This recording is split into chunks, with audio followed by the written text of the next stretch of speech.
Welcome! It's a great day to be a miner. In today's video, we're going to do some rip-roar, and we've been rebuilding some amazing Bitaxe goodness. But first, let's go ahead and spin that intro.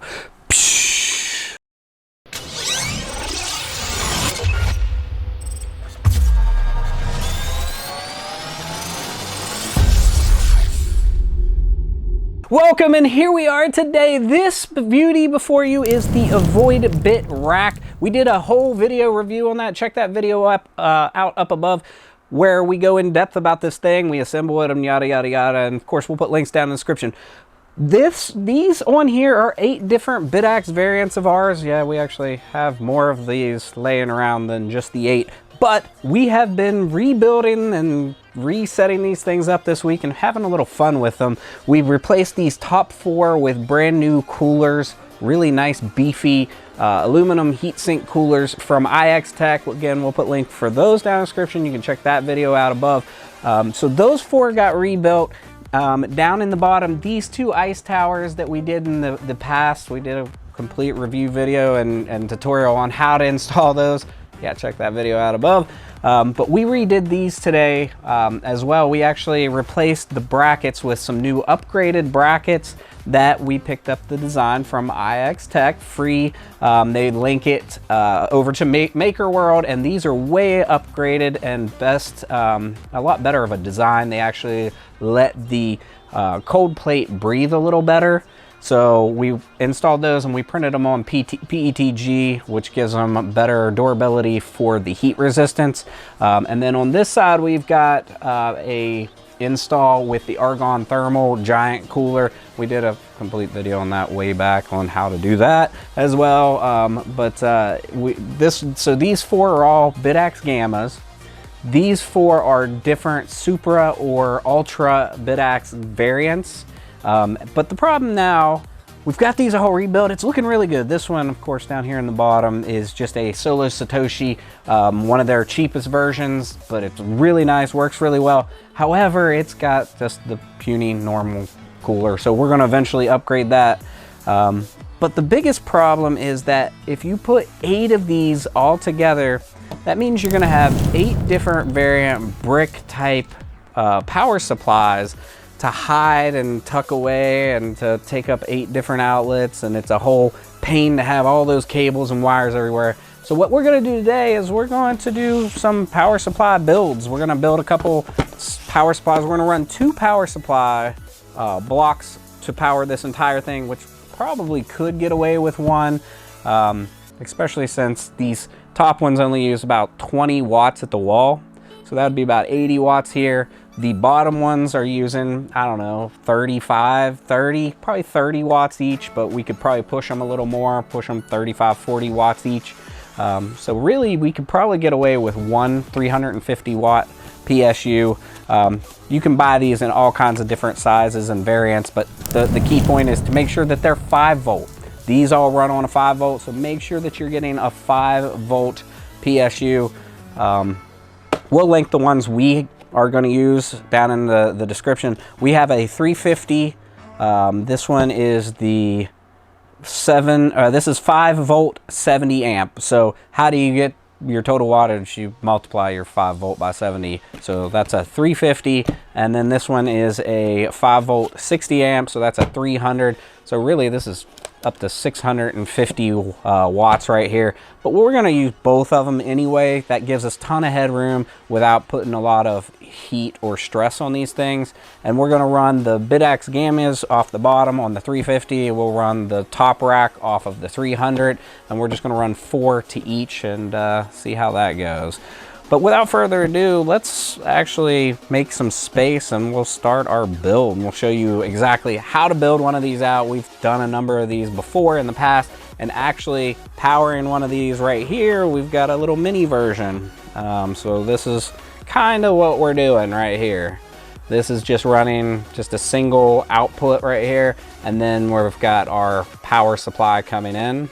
And so yeah, we're gonna take this. I think this is a 50 watts, but this little cute guy is running a single Bitaxe, just kind of been testing and playing with it. I think, yeah, it's this one with the new ice tower. After we did all the upgrades on these things, we made sure to test each one to make sure that we've got a good seal, that our heat sinks are on there right, that they're not overheating.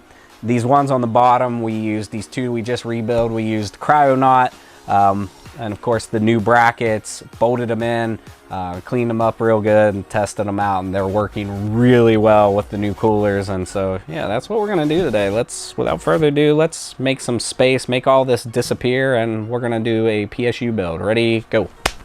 Bam. All right, we got some space, we got our supplies. Now, first and foremost, let's do a warning. You do this at your own risk. If you're uncomfortable with electricity or you're cautious, make sure to ask a professional. Don't do what Altered Don't does.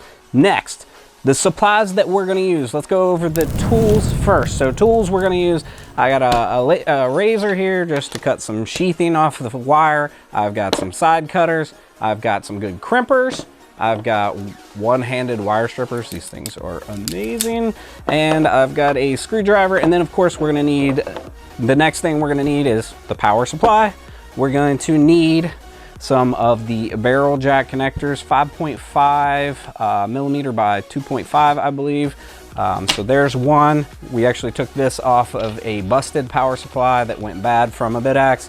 And then you're going to need a power cable. This one has the end like you plug into the power supply. I think it's a C13, I believe, but we're gonna cut that off and we're gonna make this our power cable. We'll put links down in the description where you can easily buy multiples of these at a cheap price where they're already like pigtails and cut and ready to go.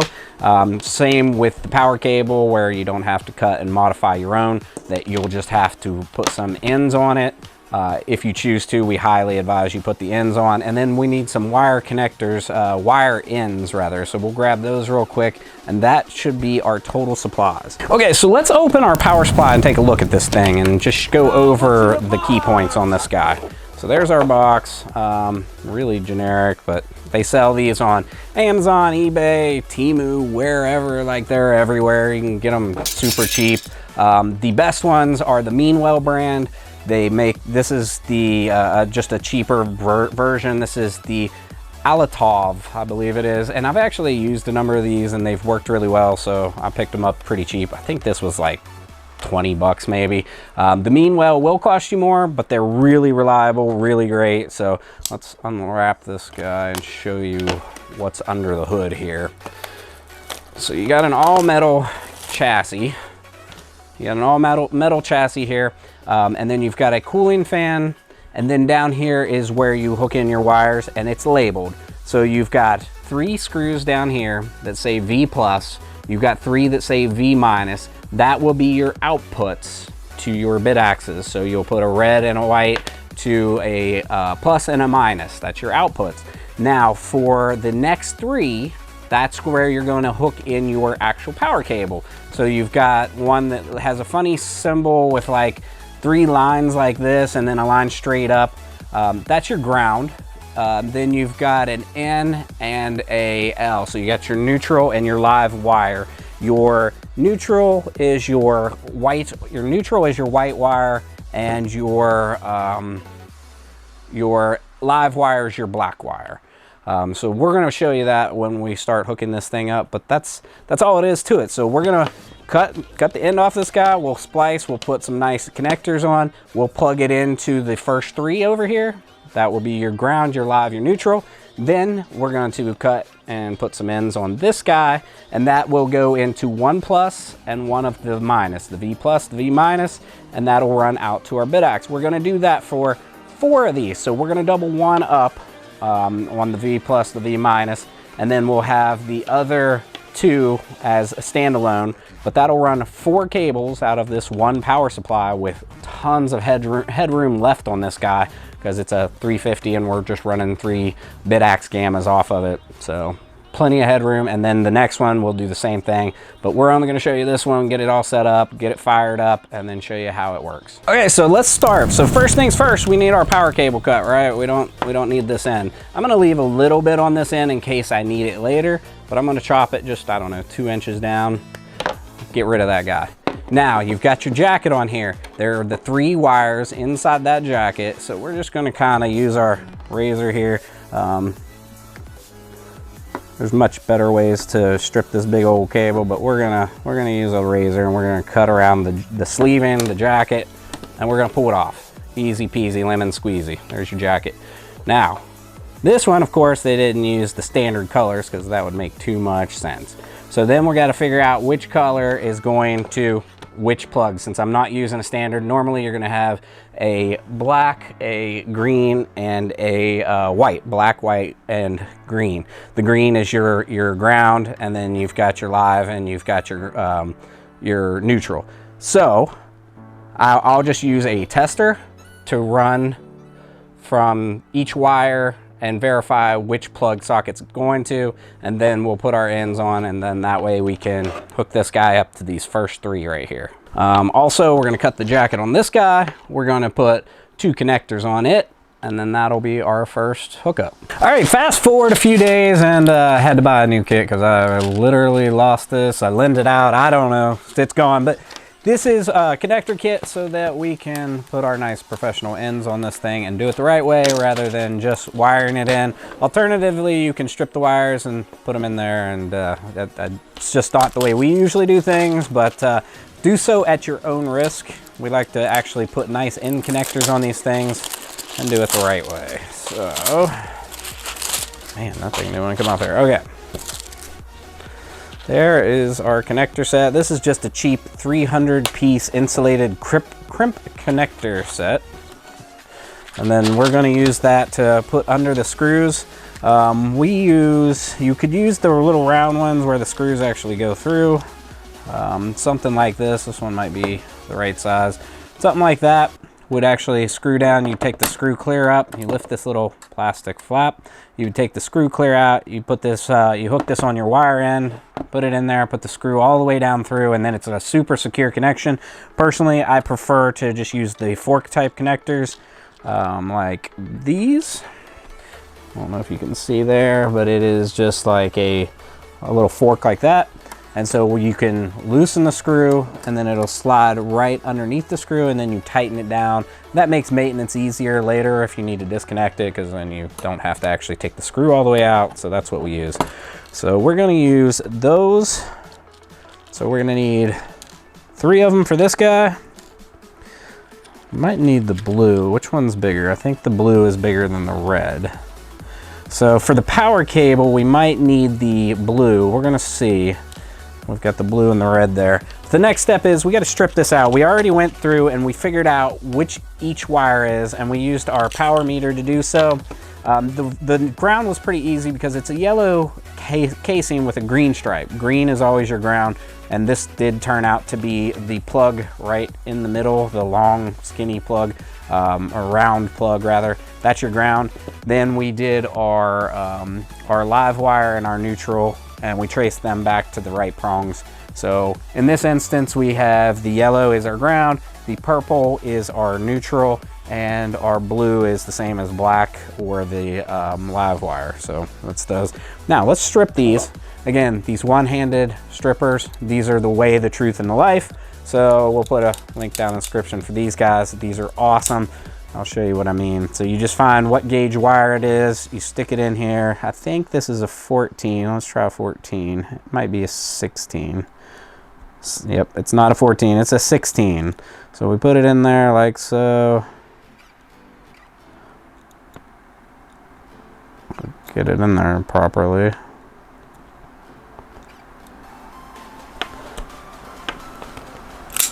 That easy. So then we twist the end a little bit. Let's see what our sizing looks like here. It's actually a little big on the blue, so let's go with red. Let's do some reds. Yeah, the red fits a lot better. Okay, so we're gonna strip all 3, and then we'll crimp our ends on there. 1, put it on our 16 again, strip, put it back on the 16, strip. All 3 are stripped, easy peasy, lemon squeezy. We'll twist it a little bit so it doesn't unravel when we plug it in. Then we're gonna use our really nice crimpers. These are the way to go to. These are Wirefy, but it is a ratcheting one-handed type crimper, and it has color coding. So you've got your red, your blue, and your yellow right here on the jaws. And then when you put it in there and you squeeze, you crimp until it releases, till it ratchets and releases. But that puts a really good seal on these wires. We'll do one real quick. Let's just do the ground first. Stripped a little bit much, but not, it ain't gonna hurt anything. Pull the other two wires out of the way. It's red, so that'll be on the end of the jaws. Kind of line it up nicely. And then we're gonna squeeze tight and then let go. Then you always want to test your seal to make sure it's a good solid connection. It's not loose, it's not gonna come off there.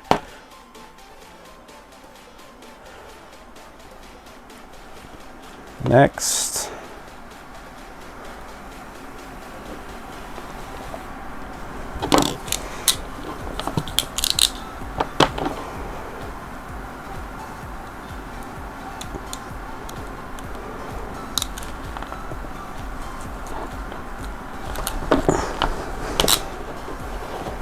Sometimes it gets a little caught in the jaws of that thing, but pretty solid. So that's a good one. Sometimes it won't get a good seal when you do that, and you have to pull the connector, grab a different one, reline it up, and get a good seal. Kind of want them to be semi-close to the same angle when you do it to start with. That way it doesn't require as much twisting to get them screwed into the power supply.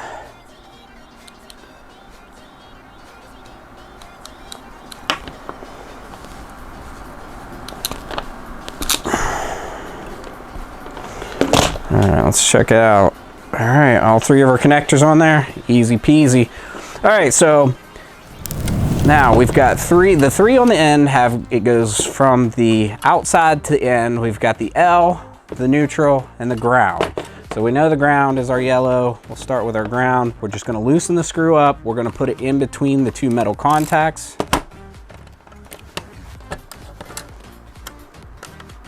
A lot easier when it's on the other side. There we go. Loosen it. Start with our ground. We're gonna slide it between the two posts, the two metal contacts. So there's a screw, a metal contact, and then a metal contact under. So you want it under between the two metal contacts.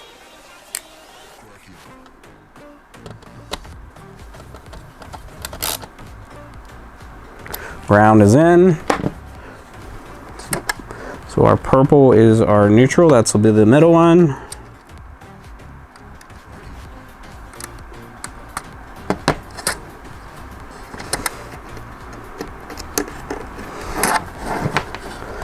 There's all three. Let's just tighten these things up. Nice ratcheting cheapo screwdriver, but it's actually a really, really good ratcheting mechanism on this one.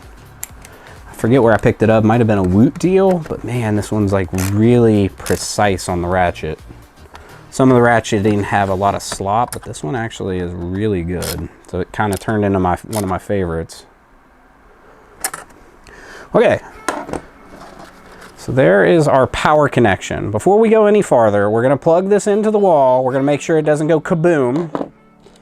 And then we're going to test the output on this thing. And there's a little screw on the side where you can adjust the output.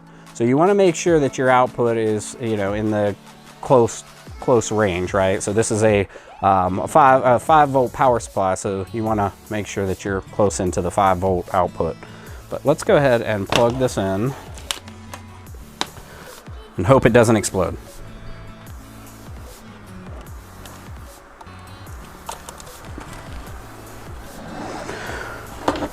Got a green light out the gate. That's a good sign.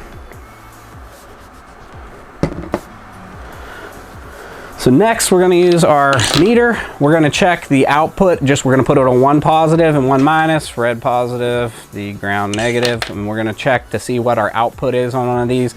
And then if we need to use the adjustment, we'll turn this little screw here onto the side, and that'll be before we hook up the next thing. So let's go ahead and time warp, make it happen, go. Okay, so that's good. Now next we need to have an output that goes to our actual Bitaxes, right? So this is a 5.5 by 2.5 barrel plug adapter.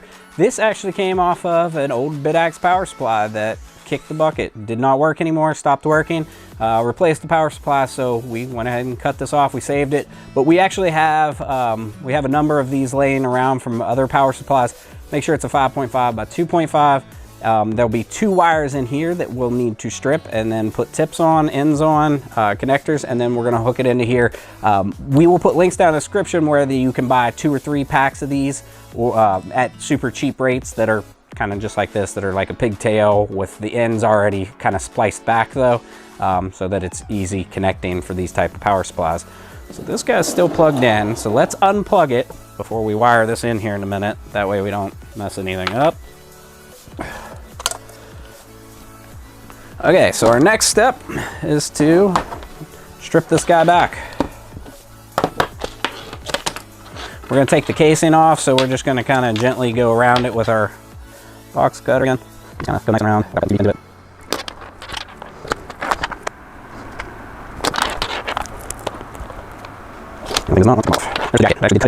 That's a negative. Let's redo that one. I did it all right, but I kind of have it cut into this connector here. So if I want to be safe, I need to go back farther again and then rewrap that. But I'm just going to clip off the whole thing, redo it again, and then we'll come back and put the ends on.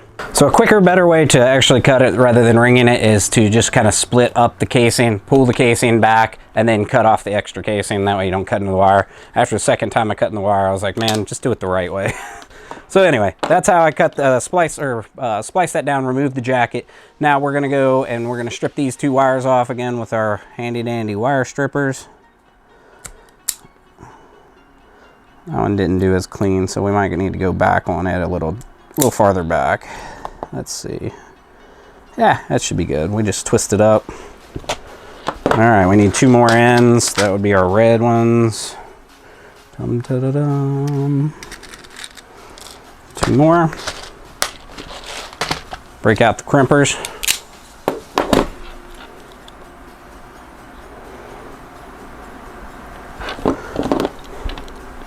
Red is on the end.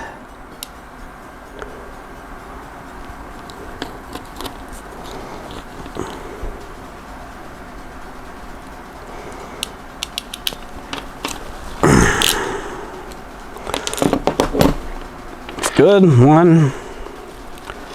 Let's get the other one on there.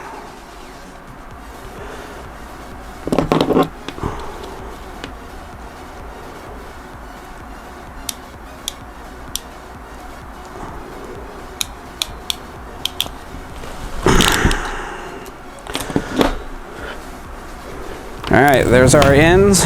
Now we're gonna do 1 for positive, 1 for negative, and we're gonna plug it in. There's 3 negative and 3 positive. So the 3 positive are on the right, the 3 negative are on the left. So it doesn't matter, but for the first one, we'll do the 2 that are closest to the middle. So we're gonna do the 2 closest in the middle, so we'll need to loosen those up first, and then we'll plug them in and tighten them down. Let's see, 1, 2, 3. So that one, that one. We got positive and negative.